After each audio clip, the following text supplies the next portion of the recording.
مسلمانوں، آج اسلام پہ اعتراض کرنے والوں کی پلید زبانوں کی بات تو آپ نے سنی، ان کی زبانوں سے سن کر دشمن کافر کو بھی جرت ملتی ہے، کبھی وہ خاکے بناتا ہے، کبھی وہ خاکوں کا مقابلہ کروانے کا اعلان کرتا ہے۔ ایک مسلمان ہونے کے ناطے سے ہمیں کیا کرنا ہے؟ ہمیں دین اسلام کی روشنی میں اپنی زندگی کے امور کو نپٹانا ہے۔ 5 کام کیجئے۔ سب سے پہلی ذمہ داری، جب کائنات کی سب سے اعلیٰ ہستی پر زبان کھولی جائے، جب کائنات کی سب سے عارفہ اسما ہستی کے بارے میں اس طرح تکلیف والے معاملات سامنے آئے تو اس کے تذکروں کو عام کرو، اللہ کے پیارے پیغمبر کی تعریفیں زیادہ کرو، سیرت کی کتابیں پڑھو، سیرت کی کتابیں پرنٹ کرواؤ۔ دوسری بات، رسول اللہ صلی اللہ علیہ وسلم سے محبت ہے تو ان کا جواب کیسے دیا جائے؟ دوسرا جواب یہ ہے، اس وقت مشرک کہتے تھے مذمما، یہ تو مذمت کیا گیا ہے۔ اللہ کے رسول فرماتے ہیں انا محمد، اور میں تو محمد ہوں۔ دشمن بھی تعریف ہی کرتا ہے اور کرے گا۔ کائنات میں سب سے زیادہ تعریف اللہ کے بعد اگر کسی کی ہے تو وہ محمد مصطفیٰ ہے۔ کثرت سے درود پڑھنا سیکھو، عادت بناؤ چلتے پھرتے۔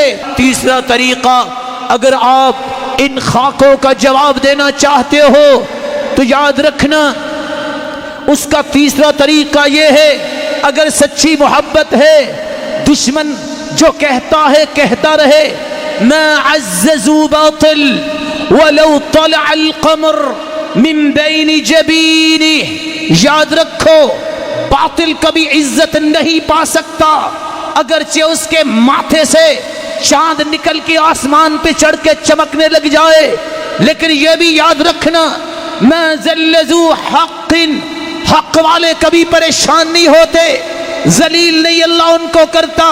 وَلَوْ أَصْفَقَ الْعَالَمُ عَلَيْهِ، خواہ پوری دنیا اس کے بارے میں تالیاں بجاتی نظر آئے، حق والوں کا کام یہ ہے اپنے حق پہ اور ڈٹ جاؤ۔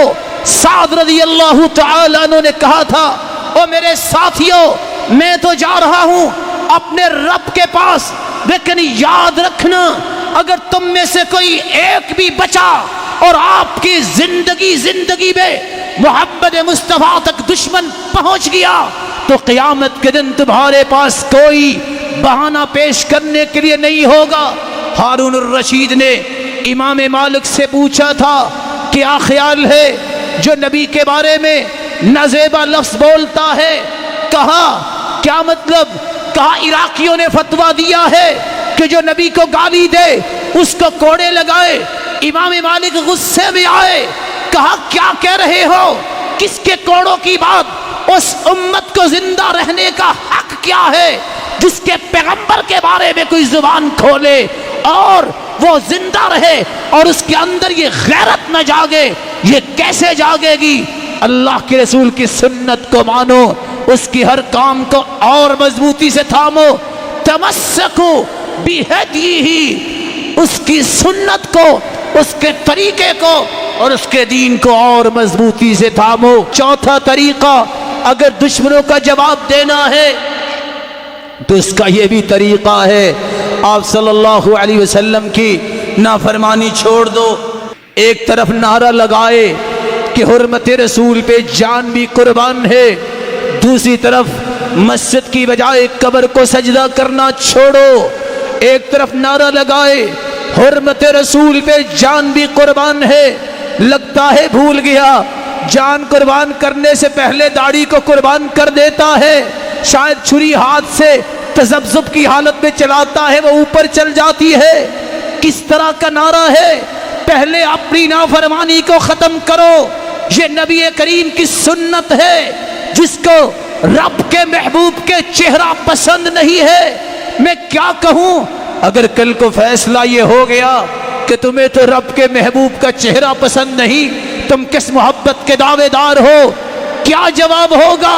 نافرمانی چھوڑو، جو حدیث میں آیا ہے اس کو اختیار کرو، بدعات ختم کرو، بناوٹی قصے کہانیاں، اپنے کشید کیے ہوئے تجربات، اپنے کشید کیے ہوئے دین کے مفاہیم کو اپنے پاؤں تلے رون دو۔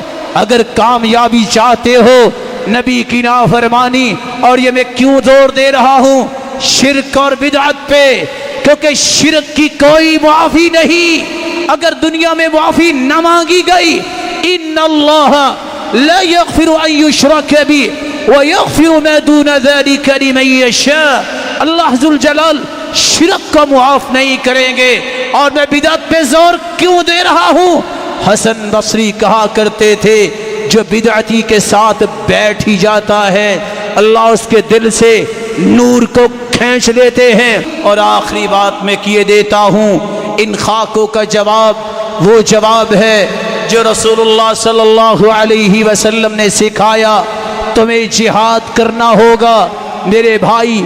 اگر وقت آئے حکومت کے ساتھ اس کی سرپرستی میں فوج کے ساتھ مل کر ہر وقت اپنے آپ کو تیار رکھو، دشمن کوئی بھی ہو یا امریکہ ہو، اللہ کی رحمت سے مومن بزدل نہیں ہوتا۔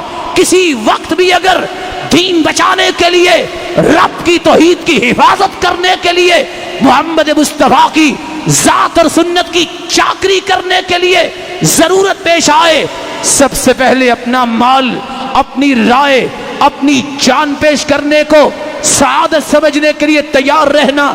رب کے رسول کا فرمان ہے، علیکم بالجہاد فإنہ باب من ابواب الجنہ یذہب اللہ بہ الہم والغم۔ جہاد کو لازم پکڑو، یہ جنت کا دروازہ ہے، اس سے غم اور پریشانیاں دور ہوتی ہیں۔ لیکن کیسے لازم پکڑو؟ جیسے حدیث بتاتی ہے، جیسے سب سے بڑے مجاہد نے سمجھایا ہے، اصولوں کی روشنی میں، ضابطوں کی روشنی میں، فساد نہیں، جہاد اسلام نے بولا ہے۔